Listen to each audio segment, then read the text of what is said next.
சேலம் மாவட்டம் ஆத்தூர் வட்டம் ஆத்தூர் டவுனில்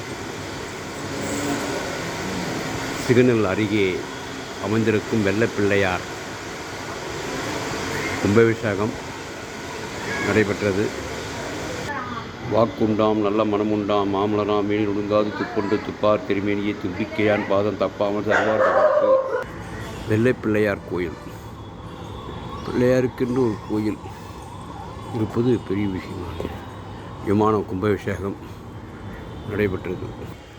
விநாயகர் மூலவர், முருகருக்கென்று தனி சன்னதி, முருகன் சன்னதி, நவகிரக சன்னதி, சபரிமலை ஐயப்பன், வெள்ளைப்பிள்ளையார் கோயில் 16/11/2025 கும்பாபிஷேகம்.